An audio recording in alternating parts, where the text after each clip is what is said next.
Good evening, I'm Marnie Hughes. We begin tonight with breaking news in the trial of former Theranos CEO Elizabeth Holmes. A jury has convicted the Silicon Valley prodigy on 4 counts of fraud and conspiracy in a partial verdict.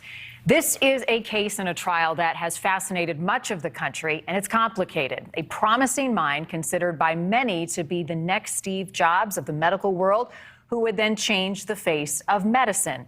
Instead, she could be facing decades of her life in prison, accused of deceiving some of the world's top scientists and the public. Correspondent Kelly Meyer joining us live tonight with the very latest on this trial. Kelly, it took a while for this jury to reach a verdict. Good evening, Marnie. It did. The jury took more than 50 hours to come to this decision, one that could mean decades behind bars for 37-year-old Elizabeth Holmes. Tonight, former Theranos CEO Elizabeth Holmes guilty on 4 of the 11 counts of fraud and conspiracy.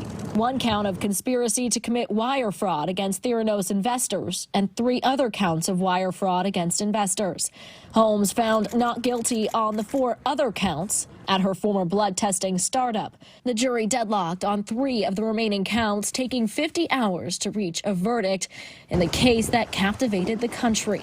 Holmes showing no visible reaction as the verdict was read. The trial taking over Silicon Valley as the one-time billionaire at the now defunct blood testing technology startup, claiming to have created blood tests that require only small amounts of blood.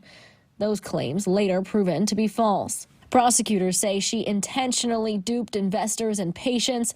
She says she never tried to mislead anyone. The 37-year-old could face up to 20 years in prison. And Marnie, it's clear we expect Holmes to appeal here. She left the courtroom with her attorneys tonight. Marnie? Kelly, thank you. Rachel Fizet is a criminal attorney who has been following this case and also the verdict today, and she joins us now live with her reaction.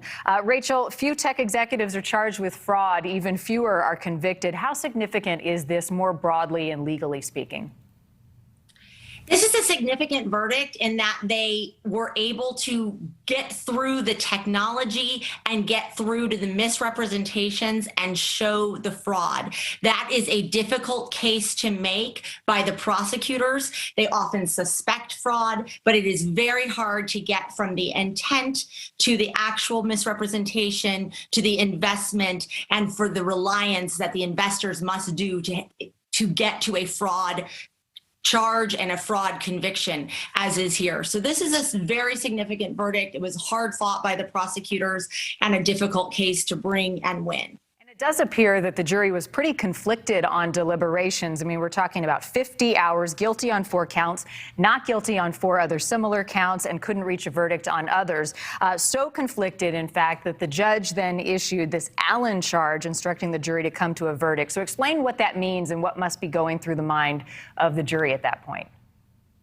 Well, the one distinction regarding the guilty counts and the not guilty counts is all of the guilty counts have to do with investor fraud, and all of the not guilty counts have to do with patient fraud. And the 3 remaining hung counts where they couldn't reach a verdict also have to do with investor fraud. So that's pretty important, meaning the jury could not get to the point where they thought that Ms. Holmes was deliberately misleading the patients, deliberately defrauding the patients, but they did get to the point where she was defrauding and in a conspiracy to defraud investors. As to the Allen charge, that is an instruction that the judge issues. It is kind of a firm hand, a firm place that the judge would get to with the jury, telling them, hey, we have spent a lot of time here, a lot of resources. It is your job to come to a verdict.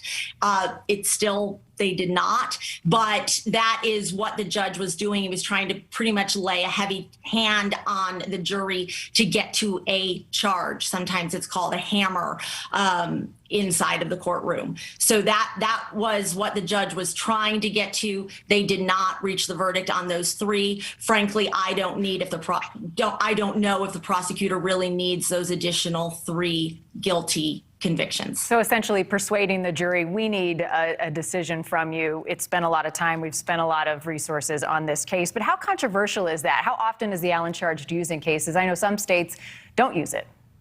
Right. Some states prohibit it because they think it is coercive. When the judge is talking to the jury in that way, it may be too persuasive on people that really can't make up their minds. So it's not used all that often, and it's not used in multiple states because they have deemed it too coercive, and it's not used in state court.